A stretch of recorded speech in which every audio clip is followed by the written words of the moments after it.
All right. Looks like we've slowed down on people entering the room. So, ladies and gentlemen, I thank you all for joining us on another wonderful webinar Tuesday here.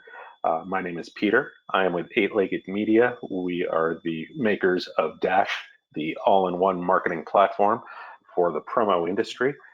We are also the sponsors of today's webinar, a client's lifetime value, a critical metric for success, hosted by and presented by Cliff Quicksell.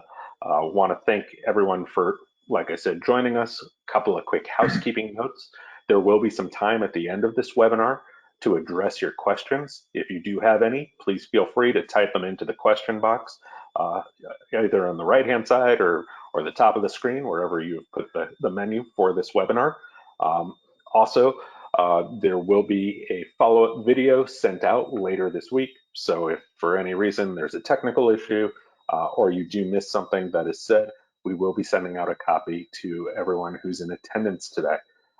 With all that said, again, I thank everyone for joining us, and I'd like to introduce today's presenter, as always, Cliff Quicksell.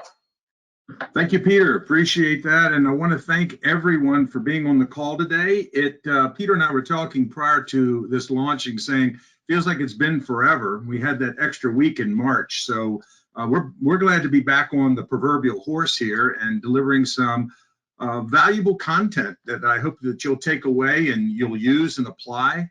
The goal of all of my webinars, the goal of Dash, is to make sure that you have the best information possible to help you grow your business in the most successful and profitable way. So with that said, our presentation today, a client's lifetime value, a critical metric for success. What does this mean? How does this tie in to other things that we've been talking about? If you recall, last couple of webinars that we have done, it has all been about classification and segmentation of your clients. And there's a reason for that.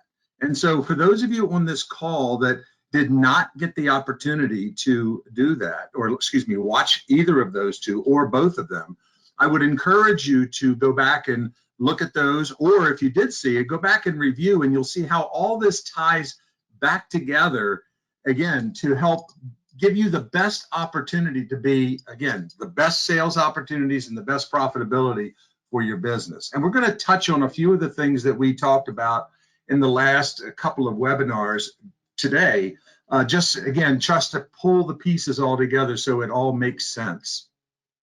So today we're going to get you to understand the formula behind the lifetime value of a customer and how this metric does a lot of things, like it aids in better education, better marketing. It ties back, as we had just indicated, to both classification, vertical markets, or we're going to call that segmentation. And it helps in really establishing a sound client base, a very strong client base. I find oftentimes the people that I've worked with and I still work with over time have really had a mishmash of clientele. And basically that comes from, taking people that call up and say, I'm interested in something. Now, let me be clear. I understand sometimes that happens and sometimes it works out. But for the most part, I think that folks need to really stay focused in what they are all about and what they do. And I think by doing that, it really does help you create this sound client base that has some true lifetime value to it and not just hit or miss type business. And we're going to talk about that too. It also helps in increasing profitability, and I'm going to say above the norm. Folks, the industry average for gross profit is about 32 to 33%, give or take a couple percentage points any given year. But for the most part, that's really based on how catalogs are structured by the suppliers, in my opinion. But there's ways to get above that. There's ways to create more value, more profitability in your business. And again, I want to stress that the numbers that you see in suppliers' catalogs are merely suggestions. One of the other great takeaways is this gives you the ability to streamline your time management. one of the #1 issues that I hear from most people is, I don't have enough time. And at the end, we're looking at how do we build a very lean, exciting business. And I mean one where you can make good money, make good profits, and at the same time, spend some quality time with family, friends, and etc. without struggling and working 18 to 20-hour days and the weekends. So again, hopefully you're going to walk away from this presentation with some really good understanding. Now, I don't want to take for granted that you don't know what a client's lifetime value is, but I'm going to share this with you. And again, hopefully you'll be able to apply it and basically understand what we're talking about and how it gives you a lot of additional value for your business. So the definition is really a lifetime value of a client is a statistical formulation of either historic or predictive data. And that sounds very heavy, but a simplified definition by Exponent.com is a customer's lifetime value represents a customer's value to a company over a period of time. Now, what's interesting is studies show that it's 6 times more costly to acquire a customer than to retain one. And this is a critical factor here. So as we're starting to build our client base, whether you've been in the business for a long time or for a short period of time, the reality is we're going to spend a lot of the heavy lifting money and effort on the front end to acquire the customer. There's a cost to that. If all of a sudden you're spending 20, 30, let's say you spend $200-300 to bring on a customer and you get one order for the customer, and then you have to start the process over, that all of a sudden becomes very time consuming. So we're looking at ways that we can actually scale this process. And I think after you listen to this, you'll understand. So there is some data here, but I'm not going to get into that real heavy numbers, but just want you to understand what this is all about. You can certainly take the presentation afterwards. You can go through it at your own pace. And certainly you have the option to give me a call at any time so I can help you with this process as well. But this is basically what a customer's lifetime value equates to. So there's 2 types of customer lifetime value, and that is historic, which is what you currently know about your clients and data that you can actually analyze. The second one is predictive, numbers that you can project and are based on historical data and past experience. This presentation here, or the icon here of the Aspen Hill Club, I'm going to share that with you later on and explain that in detail to see what we're talking about. But historical data, and this is why I'm so adamant about folks being able to run reports year over year of their current customers. What does that look like? What is the average order? And we're going to get into that. But again, that historical data can give you great information on how you can move your business down the road. If you know by looking at a year over year for the last 4 years, what your historical data looks like on a particular customer, is it growing? Is it shrinking? What's the average order size? What's your average gross profit? You can now analyze that to figure it out, what that value of that particular customer is. You can even block this in terms of the value of that category or that vertical market with this type of historical data. So we'll get into the details about this a little later. So when we start looking at historical data, like I mentioned, you have various customers. Now, I've removed the customer names here, but just to give you an idea, by looking at this historical data, you can make some great assessments. So for instance, the average order size is important. It's critical important because the reality is you want to make sure that you're increasing the average order size as much as possible. You want to understand what the percentage profitability is. I don't think in this day and age that you want to be looking and working with low profit margin clients. Now, we're going to talk a little bit later about ways that we can improve the gross margins and things of that nature. But again, I can look at this historical data. And if I know I have a customer that's tracking over the last 4 years and it's growing, that's a good thing. If it's not growing, if it's staying flat or it's decreasing, I want to be able to analyze that and look at this, because look, I've spent a lot of time and effort to get that person on board. In some cases, you may be fortunate where you're getting a lot of leads handed to you. It makes it a little easier. And in some cases that does work. But for the most part, we're all in this day and age looking for new business to kind of fill the gap when we lose customers. But again, we want to be able to take this data and we want to be able to look at this and say, how do we increase the average order size? How do we increase the purchase frequency? How do we increase the average gross profit so that we can put these customers in our top bucket or A, B, and maybe C listed category? But we'll talk again more about that in a few minutes. So why is this customer lifetime value important?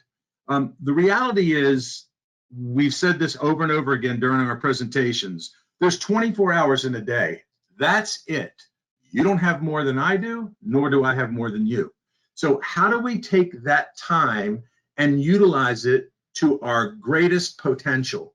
Because we have all of these things influencing our life, family, friends, personal things they're dealing with and issues, and then we have that time allotted to business. Doesn't it make sense to work with the best customers possible that are not draining us of our time? And again, we need to keep that in mind. You want to work with the right clients, the right industries. You want to be able to prospect to those right clients and those right industries.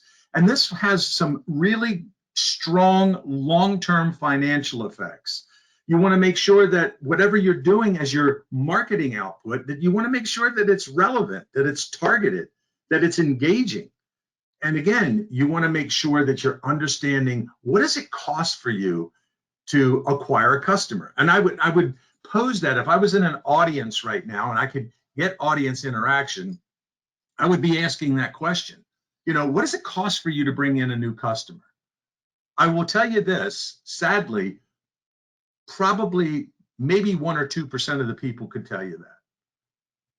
So this understanding this client lifetime value really does help make overall better decisions as a whole. So again, keep these things in mind. So there are 4 or 5 key performance indicators, or KPIs. We talked about these a minute ago: average order volume or average order value, what the purchase frequency is, what gross margin, churn rate. What we mean by churn rate, we'll get into that too. How do you acquire and then lose customers? And then again, as we just indicated, cost per acquisition. We're going to talk about each of these little channels in brief and then get into some more details. We talked about the classifications. This is just a reiteration of what we talked about in our last presentation. And this is really important. When I started doing this, look, I've been in the business now going on 40 years, probably 37, 38 years now. And it wasn't probably 5 or 6 years, 7 years into it that I started looking at my customers differently. Now, some people might say, well, classification, that's kind of rude. But no, I don't think so. I think I want to make sure that I'm working with the top clients. Now, it doesn't mean when I go through my client base that they're not going to fluctuate up and down in that tier. But I have to evaluate what an A customer looks like to me, a B customer, C, all the way down through an F customer. When I've identified the F customers in my database, I want to eliminate them, and I don't want to work with those type people. But again, if you go back to the webinar I did on client classification, I think this will all bring this together.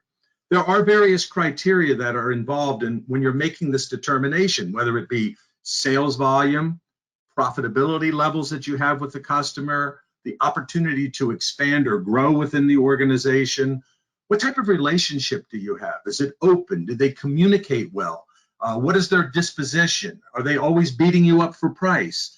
Do you have the ability to collect your money on time? And do they refer?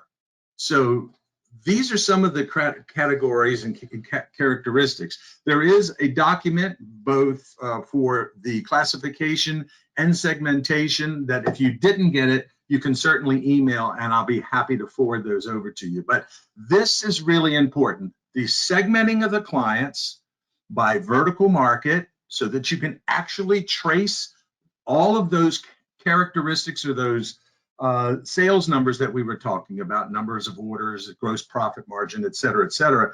And then we want to understand what does our sales funnel look like, or what does our client base look like? Better yet, what does our client base look like? Are we heavy with a lot of low tier D-level customers?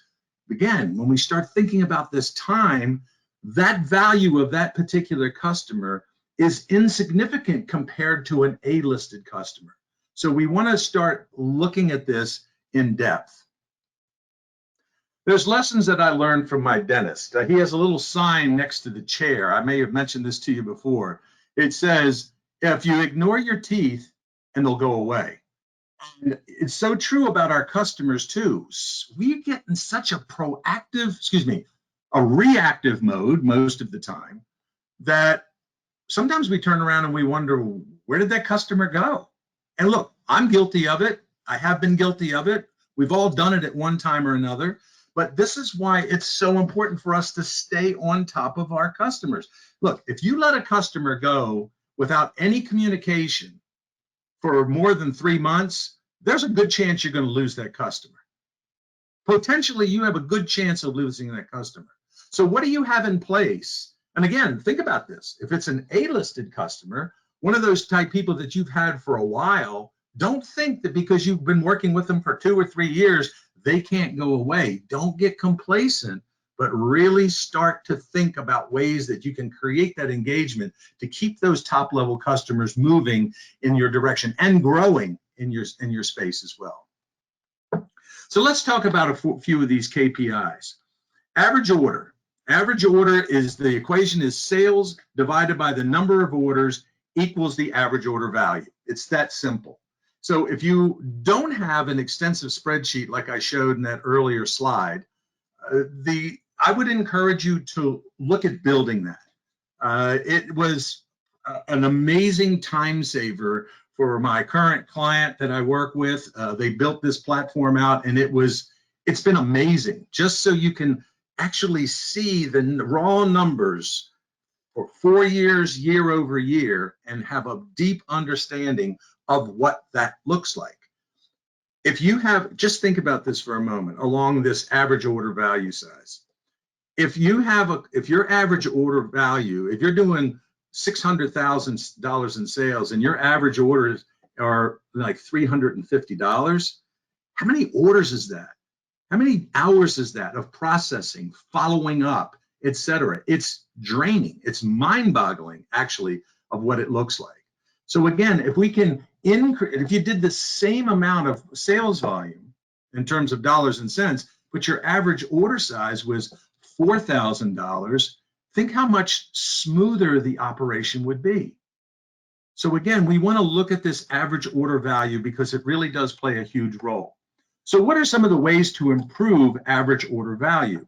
One of the things I recommend, and this carries over into a couple of the others, is do some suggestive selling. So if a customer comes to you and needs something, there may be something else that you can add on to that. It could be, in this day and age of COVID, packaging, kitting, and fulfillment was huge. By the way, that's not going away. You could be offering company stores, print management, or actually adding print. It could be awards, different programs, awards, safety programs, things like that. And also, it can be done through accessorizing. So for instance, if you do a polo shirt, suggest not only the packaging, but maybe there's a custom hang tag or a belly band or something that you can add to it, like a golf shirt or a golf towel. Those are ways to improve the average order value.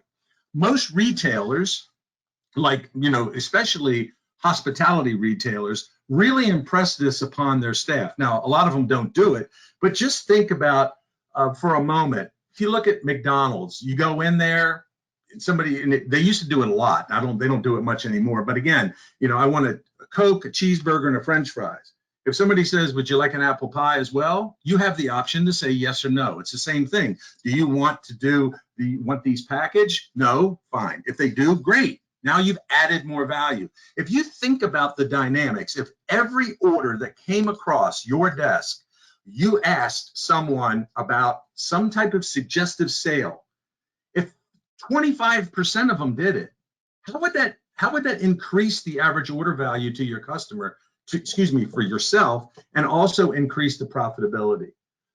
So I encourage you to think about that. The next time somebody's placing an order with you, don't just take the order. Stop for a minute. Ask a couple of suggestive questions and see what happens. Trust me, you'll be surprised at the outcome. The next one, purchase frequency. When you think about it, I've had this occasion too, that there's customers that come on board and they do one order with you and then they're gone. Sometimes you spend days, weeks to acquire the customer. So again, you want to make sure that if you're spending all that time and effort to bring that customer on board, you want these people to stick around. You want the people to stick around. You want them to purchase frequently. So this means asking questions. What are they doing? Doing deep dive research on the customer. Again, I don't want a customer that comes on board and places one order with me, and then I may or may not get back to them. Oftentimes, the reason why if the purchasing is so infrequent or only once or twice is because people have done a poor job of engaging the customer after the sale in order to increase that purchase frequency. So what are some of the ways that you can improve purchase frequency? One of them is a deep dive report. So pull reports from the previous year, or maybe it's the previous quarter. Send reminders to your customers. Oh, you ordered this last year this time, or you have a golf tournament last year. What about now? Don't do it a week before the event or 3 weeks before the event. Pin these out sometimes 3 months ahead of time so that you have them in the queue so they know you're thinking of them, and do this repetitively and all the time. So it's also, you can do prototypes. There's so many of our supplier partners out there that are willing to do free spec samples. They're willing to put all this together. If you have an organization that's willing to do free spec samples for you and you're not taking advantage of it, shame on you. And I'm going to say that, shame on you for not doing that. A lot of suppliers are willing to do that, and this is an absolute great opportunity for you to increase the purchase frequency. You can also do virtual samples, spec samples, and here's another good one, an overrun sample. I used to do this all the time with my apparel orders. If I had a guy that was ordering sweatshirts, I was putting a knit beanie in there that was embroidered with their logo, and I put it right on top, polybagged with a thank you note inside. And well, I'm going to say that I disguised it as a thank you, and I really was appreciative, but I wanted that customer to look at that and go, wow, this is neat, and ring me up and ask me, how much are they? I want to be able to increase that. I'm not going to sit idle and wait for people to dial me up. I'm not going to wait. I'm going to do the things that I have to do to anticipate opportunity. I had a buddy of mine that owned part of a big restaurant chain, bar chain. And I remember he used to call me up and say, Cliff, I remember the first time I started doing this, he ordered some sweatshirts and I put a really nice, he did caps. And I did like 144 caps. And in the top of the first box, I laid a really nice black trifold golf towel with his logo put on it. And he calls me up. The first thing he says to me is, Cliff, I think you lost your mind, man. I said, I wanted caps, not golf towels. I said, well, if you lift up that first, the golf towel and look at your hats are in there, I just wanted to send you a thank you. Literally a week later, he called me. He says, okay, how much are these towels? He says, I did the dumb thing by showing people. Now everybody wants them. So he wound up ordering 72 of those. So when I sent the towels in to him, of course, I did a nice sweatshirt, like a hooded sweatshirt with his logo on it. And sometimes people are going to sit there and go, yeah, well, that costs money. Well, yeah, it does. But that's all about client engagement. You want to do things that are different and unique. This can be done with virtually anything that we sell in this business. If you have a customer that's ordering coffee mugs, Why wouldn't you call your vendor and say, how much would it cost for me to run 4 glass tumblers with the same logo on it? If it's possible, be willing to pay for it. When your suppliers know that you're out pushing their product line, pardon me, and I can say this because I was a supplier on 2 separate occasions, we relish the opportunity to help people move our wares, move the stuff that we sell. You're a great conduit, so you're going to have to think of ways to do this. And the more you can put things in people's hands, the greater opportunity you have to increase the purchase frequency. The next thing, this is one that's actually very near and dear to my heart. Gross profit margin. These, the formula is simple. Total sales minus the cost of goods equals your gross margin. So when you sell 20,000, cost of goods 10. I know this is simple math, but I'm just throwing it out there. That equals 10,000. You're at 50% gross margin. It's that simple. So here's the thing. This is the deciding factor, I think, in business, because my big mantra is sales feed egos, profits feed families. We have to sell at the highest margin possible. As long as you're bringing value to the table for your customer, you should have no reason to apologize for what you charge. Everybody's going to be different. If you have a brick and mortar, you have multiple locations or multiple staff, sometimes your margin's going to have to be a little higher to cover that. But I'm just saying, I believe that so often most people in this business give the store away, and it doesn't have to be. It doesn't have to be. Now, a lot of times people are like, well, what's fair? What's fair is, whatever the value that you bring to it. If the customer sees the value there, that's great. I've got a buddy of mine down in Texas, and he embraced this big time. Last couple months ago, we had an event. I think I mentioned this at my last webinar, but we had an event, and we gave out a prize for the highest gross margin profit for one of the companies. This guy wrote 1.3 million at 66.7% gross profit. And folks, if you don't think that you can do that, you're probably not going to. But again, I'm asking you and encouraging you, before you place that next quote, think about the value that you're bringing to the customer. And if you move your needle 5 points, imagine that. If you wrote $100,000 and moved the needle 5 percentage points, you've made an extra $5,000. It's that simple. So I encourage you to think about it. Now, what are some of the ways to improve growth? Look at value-added services like we started talking about before. Kitting, fulfillment, packaging, accessorizing. All of these things can add to the gross profit. The 2 other things that I think is important: stop looking at the promo codes. They're there for a reason, but they're only there as a suggestion. They're there for a suggestion. And lastly, and most importantly, know your value. If I were to ask you, what are you worth an hour? What would it be?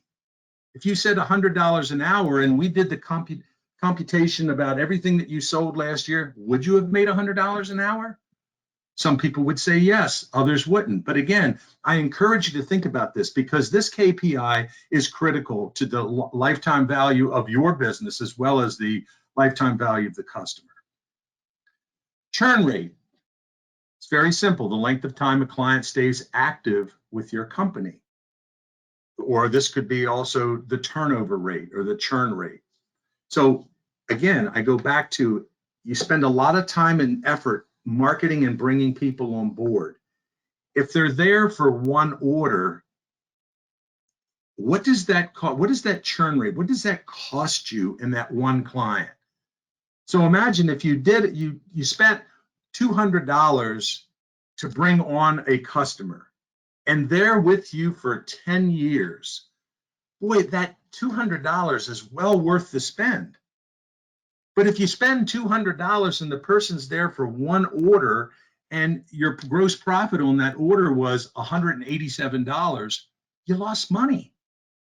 So this is why it's important to do the best you can. I mean, look, there's no crystal ball, but do the best you can to actually reach out to the top tier type customers that you want in your portfolio in order to be as successful as possible. Turn and burn is not a good platform. It does not help whatsoever. So again, I encourage you to consider that. Now, what are some of the methods to improve to reduce the turnover rate? I think it's important for you to enhance the client experience. Make it easy for a customer to do business with you. Again, go back to this deep dive reporting, look at prior year's purchases, send reminders, do the virtual samples, prototypes, spec samples, overruns, and again, stay engaged regularly and consistently. What does that mean? It's going to mean a lot for a lot of different people. As we spoke about in the classification webinar last time, we want to know that our A-listed customers are getting the vast majority of our attention and the B customers next. But we're not going to devote the same dollars and energy and whatnot to a D-level customer that doesn't have the ability to grow, that will never have the ability to grow. But that doesn't mean we throw them out with the bathwater. But again, we still need to stay connected. If you have 50 D-level customers that are doing $2,000 with you a year in sales, you still want that business. You still need to stay connected with them. But again, you don't want to foolishly put a lot of money and time and effort, which is the same, into a customer like that at all. So again, turnover rate is really critical as well. We want to make sure that that churn rate or that turnover rate is to a minimum. The cost of getting a client to buy your good, this is the client acquisition cost. We've just been talking about this throughout the whole course of this presentation, but this is important. I think I've stressed that, how important this client acquisition cost is. And I can tell you that the vast majority of the people that I talk to cannot give me an answer, because one of the things that they fail to do is they fail to include their time. And let me just share something with you. Here's a couple of ways to improve client acquisition cost. Monitor every marketing activity. If you're going to send out pens, if that's what you choose to do, I'm going to buy 100 of these pens and I'm going to send them to 100 of my customers. You have the mailing costs, you have your time. Most people don't include that. You want to, follow-up cost, what all that is. If this is like a prospect marketing piece or a prospect mailer, the shotgun approach is a horrible way to do it, number one. You want to make sure that it is very targeted and succinct. And again, I go back to, if you understand the attributes of your A and B listed customers, customer size, number of employees, the markets that they're in, specifically vertical markets and things of that nature, then find like companies in that space to do your marketing to. You'll have a better opportunity. Make sure that the marketing is relevant to that particular vertical market and then that customer, whether it be HR, marketing, C-level, whatever, safety, whatever it is. Make sure that the message is targeted. When you can monitor your marketing activities and track those at that level, again, this is what we call becoming scalable. That scalability really starts to reduce or flatten those costs out dramatically. You need to track expenditures. I would be interesting. I can't see you, so I don't know if you're raising your hand, but just think about this. How many of you really do know the cost of what it is when you're doing your prospecting? What does it cost for you to do that? So think about this. If you spend $1,000 on the next marketing effort to get new customers, and you get one customer from that marketing effort, and that includes all of your time, et cetera, that we talked about, the marketing piece, the freight, the packaging, all of that, then it costs you $1,000 to acquire that customer. That simple. And I'm going to show you a great example of that towards the end of this. So if you can say, okay, if I got a customer and it cost me $1,000 to get that customer, because that type of customer that you get, the lifetime value of that customer will be $20,000 worth of gross profit a year, and at that A level, I generally have those people 7 years. So I have a $70,000 profit customer there. That's the value of that customer to me over a 7-year period. Would you spend $1,000 to do that? I would, in a heartbeat. But a lot of people don't look at it that way. So you really do need to include every facet, scale these marketing process. And the key here is to how do we go about reducing the cost of what it costs us to acquire another customer.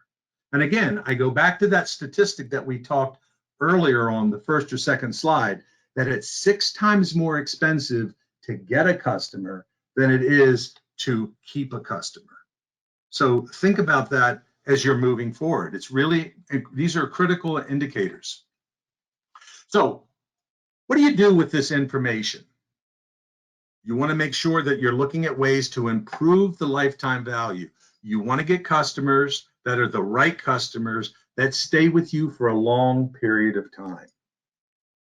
You want to determine the client types that you should target. And this is why I'm not a big believer of trying to be everything to everyone, the jack of all trades. I would encourage you to consider looking at developing 3 to 4 vertical markets. And it's an easy way to do that is just look at your existing clients, put them in classifying by A through F, and also put them into vertical markets and then run a report against that. You know, you may have to do it manually, but I will tell you that it will be a tremendous eye-opener for you. Determine the effort and assets that you are going to need or need to allow in order to get this done. What type of marketing should you utilize? Should it be creative dimensional marketing? Should it be postcard mailing, blogging, white papers, any number of things that we could do, obviously, but what is it that we're going to do? Should we do a 3 or 4? I got a buddy of mine, Gary Goodhart and Guy Dupuis. These guys are really big into these 3 and 4 part drip campaigns. I love them and they work. Once again, you're going to have to analyze, do you have the time and the effort to do that, to put something like that together? But again, whatever that looks like, whatever that strategy looks like, you're going to need to know, and looking at ways that you can develop these new strategies, whether it be external or internal, to connect, stay connected regularly, and move the needle forward. With this information, you can also forecast. If you know what you did the year before, and you know your base is solid with these people, and we did $300,000 in sales last year with this group of people, you know, you should be looking at it. I want to be able to increase that by about 10 or 15%. Always put that carrot out there for yourself. Increase it 10 or 15%. What are the things that you're going to do to keep those people fresh and in that pipeline? 2020, nobody would have predicted what happened. Nobody would have predicted what happened with this virus. But at the end of the day, guess what? A lot of us, we surface from this. Now's time to jump on the horse. What are we doing now to budget, forecast, what we're going to do in 2021? And I'm going to throw a little zinger in here. Folks, make no mistake, this is coming back big time. I predicted that this was going to be about 8 months to a year. I was a little bit off on this pandemic, but guess what? This is coming back. I see all the indicators where people are quoting out their ears right now. And when this comes back and people feel more comfortable, trust me when I tell you that they are going to come back with a vengeance. You better know what's going on with your vendors. You better know what inventories look like, things of that nature. And you need to stay on top of your customers at this point so that you are top of mind when this pendulum swings back full blown. And I'm promising you it's going to. You know, you have ASI is about ready to have their show in July, face-to-face show. PPI has already announced that their show is going to be face-to-face in January. The regional association that I'm president of, CPPA, we're doing our first in-person show next Tuesday. So it's coming back. Be prepared. Make sure that the customers that were with you back then, you stay connected with them, because when this comes back, I promise you it's coming back with a vengeance. And that's a good thing. So creating relevant marketing that sticks. We talked about different things that you could do, and I'm just going to show you a couple of examples. You know, we've got postcards. There's a company called Chow that does some great pop-up cards. You can do white papers, blogs. Vlogs are big right now, so anything that you can do with video, you can do dimensional mailers. One of the things that I love, this is just an events calendar that you could put together that, you know, you can understand what your customers are doing down the road so that you can, like I said, if you know they're doing an event in July, mark your calendar 3 months in advance so that you can be in touch with them, stay in touch with them about what's going on. This is what we call client engagement or customer engagement. Staying in touch with them. Don't wait for them to call you. Be proactive. That's the thing that's going to be huge moving forward. The other thing you could do is do simple things. Like if all of a sudden you're looking at that list that we talked about, and all of a sudden you go, wow, this person hasn't bought from me in a month and a half. Could you not come up with a marketing campaign like this? It's puzzling how time flies. I'd like to reconnect. Maybe you put something in there that's unique, that's different, that you can get in the customer's hand, and it creates a talking point for you. Again, just something to keep in mind. Or you know that the events are coming. This is a great event piece. This is a card that I developed that is a two-sided postcard, pardon me, with a microfiber cloth that lays over top of that. It's put in a clear mailer. It goes out the door. If you know your A-listed customers do events, do golf events, these are the type of things that you create that are going to be the deciding factor as you're moving the needle forward for your customers. So again, you want to create this relevant marketing that sticks with people. And it can be a host of things. It doesn't have to be dimensional. It doesn't have to be huge and expensive. It can be just unique and different, things that set you apart from your competition. So ways to improve is a reiteration of what we talked about. Invest in the customer experience. That means using an interactive website, relevant social media engagement as well, client portals, surveys. I have a buddy of mine, Rick Bediner, he is all about these client portals, and some of the stuff that he's developing right now is pretty darn exciting, where a client can go in, they can do their own research on past orders, they can look at that type of thing, and then they can add artwork to different products, or they can say, I want a repeat of this, and they can go to their logo locker and pull that information in and say, can you get me a quote on this? That type of customer experience really goes a long way. You want to also market to them regularly. And I didn't put it in here, but market to them regularly, consistently, with stuff that's relevant. You're not going to send an HR person something that has to do with marketing or safety.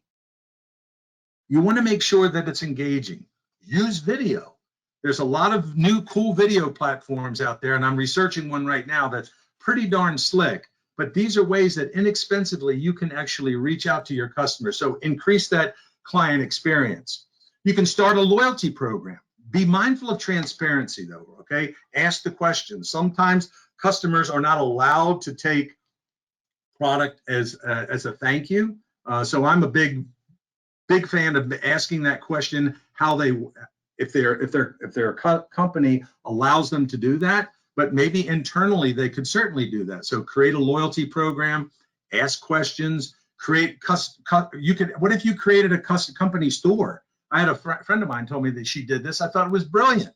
Create a company store that has 5 or 6 custom products on there that are not branded with your logo, but maybe have different price range. And then if somebody places an order and you want to, send them an email that says, go to my loyalty program store, pick something off of there that you like, and I'll get the email, just set it up. Now all of a sudden you have this program that you can put in place for people, and you can set the stage. If somebody places an order of $5,000 or more, they get this code. If they send it $10,000 more, they get this code. However you want to do it. But you might even want to recognize and reward your client. Maybe do a client of the month. Maybe you do a donation in kind to their philanthropy or something like this. I don't know why I put that word free in there, because I'm not a big fan of free, but maybe there's some way that you could, for certain things, or for, people that have accumulated a certain amount of time or effort or points or sales with you, that you could offer them free shipping on the next order or something like that, free artwork. But you want to make sure that you constantly are trying to close this loop and being proactive, do surveys, active listening with your clients. I remember I did a survey of one of my customers, long-term customer. His name was Roger Clark, and probably had done business with them for 3 or 4 years. And I started doing surveys, and thank goodness I did, because he gave me my worst review. And I was like, my God, Roger, what's going on? And he laid out 3 or 4 things that I was doing wrong that were leading him to think about going elsewhere. So again, that was a real, I don't even know how to describe it. That was an eye opener for me, like somebody hit me across the face. But that deal right there really did help me understand that I really need to know how I'm reacting or acting with my customers so that I'm not taking them for granted. In fact, that's what he said. He says, I think you take me for granted as a customer because we've been together for so long. And that certainly wasn't my goal or my aim, but that's the way it was perceived. That's the way it came across. So it gave me the opportunity to close that loop and right that wrong. So again, just think about these, just a few things that you could do. So let me give you this real life example about this predictive marketing that we were talking about, or predictive thing. I had a client years ago called the Aspen Hill Club. They're a tennis club. When I originally talked to them, they, as in any membership organization, oftentimes they have attrition, so they have to keep the membership rolls high. They typically would do a letter or a brochure that would go out to 5,000 residents within a 50-mile radius of the club. They would spend on average about $5,000 on this mailer and generate 100 leads and potentially 2 new members. Now, in itself, if you look at it, if you spent $5,000 and we talked about dividing all this out, you did 100 leads, that means what happens is it costs them $50 to get each lead, right? If you look at the actual goal here was to get new members. Leads was one thing, but the new members was another. So the new members cost them $2,500 each to get that lead. Now, I asked the customer, I said, are you happy with that? And she told me, she says, yes, because if you think about it, it cost them $3,000 to join the club. And then on average, our customer lifetime value, or the longevity of the customer being with us is approximately 6 years. And we know that the customers spend on average of about $3,000 a year. So if you total all that up, 3,000 times 6 is 18, plus the $3,000 to join. We will get from a $2,500 investment, a $2,500 investment, we'll get a $21,000 potential run rate if we're looking at our statistical averages. I said, fine. So for your $5,000 with 2 new members, you got a potential 2 6-year clients that will accumulate about 42 grand in sales. And they said, yeah, that's right. What if we were able to drop that cost of $2,500 down significantly and potentially increase the number of memberships you get? She was all in. So we created this piece.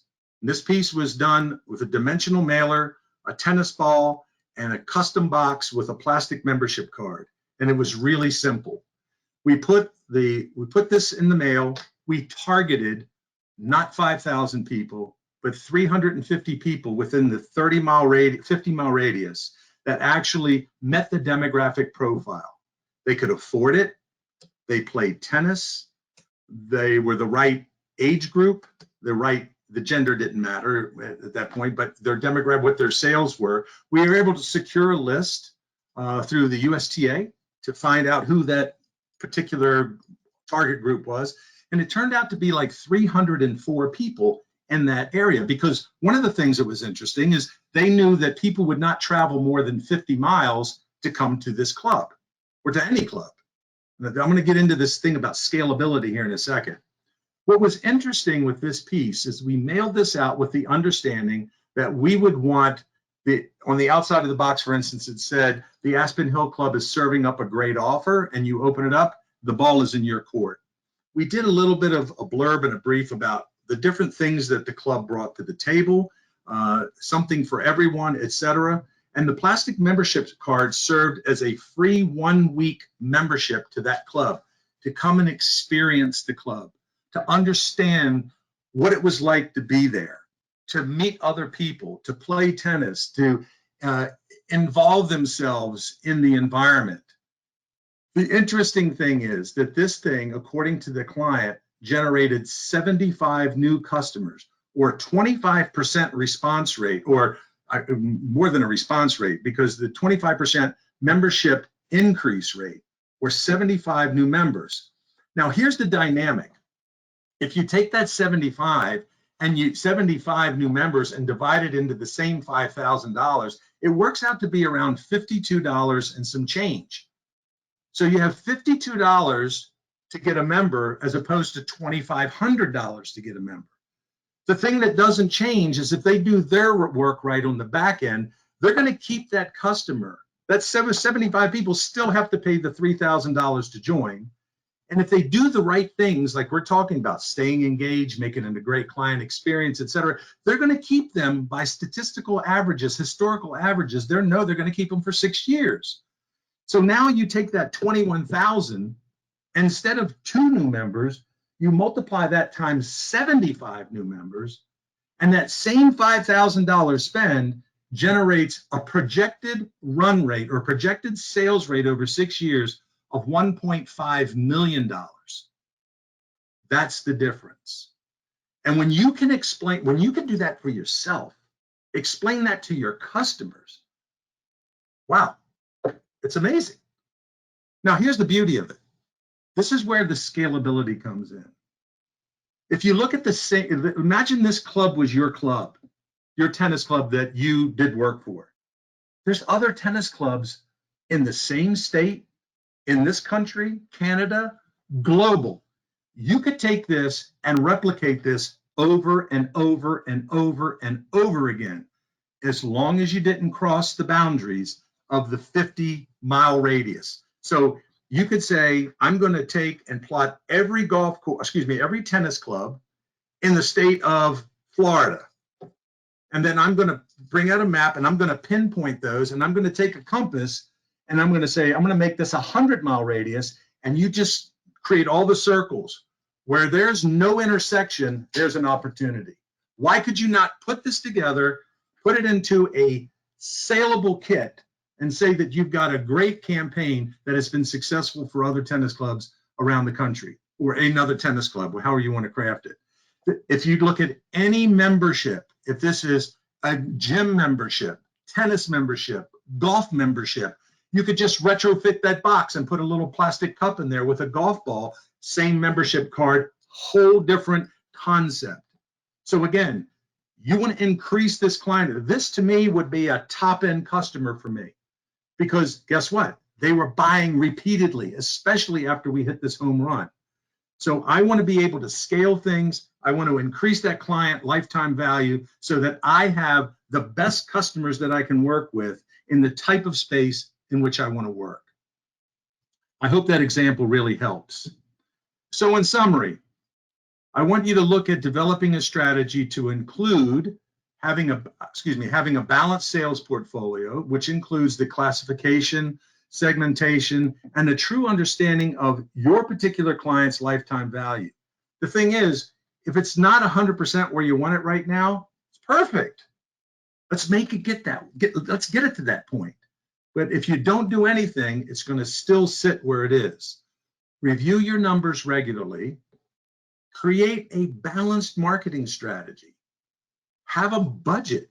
Have a marketing budget of what you're going to spend and what you're going to do with that money. And make sure everything that you do is relevant and consistent to the target audiences that you're targeting at this point.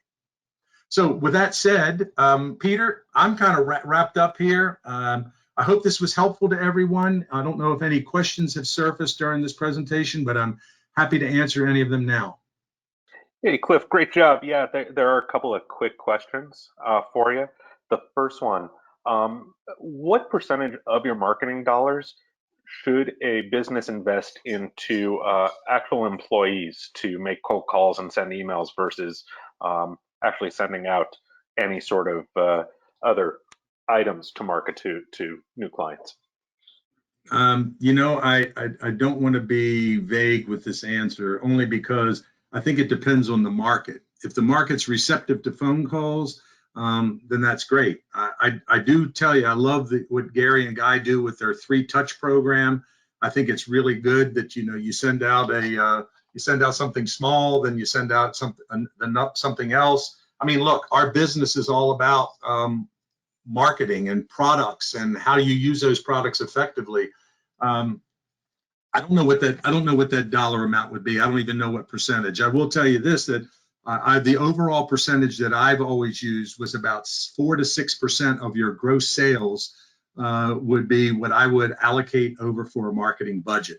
How that is distributed out depends a lot on the type of client base that you're going after and what your goals are. Perfect. And then there is a question, will you send out a recording link? Yes, we do send out a recording of all of the webinars. So one will come out later this week as well. And those were the 2 questions that were out here. If there are other questions and you're still on, you can see Cliff's phone number, you can see Cliff's email address. He's always happy to answer additional questions. If you have questions about Dash, the all-in-one marketing platform for promo, I am happy to answer those questions. I can be reached at peter@8lmedia.com. And as a token of our appreciation for attending today, everyone on this call does receive a free account to Dash. So if there's any way I can help you out or get you set up on that account, sorry, no, not a new car, a free account to Dash, but if you use it the right way, you can definitely buy yourself a new car. So I will say that.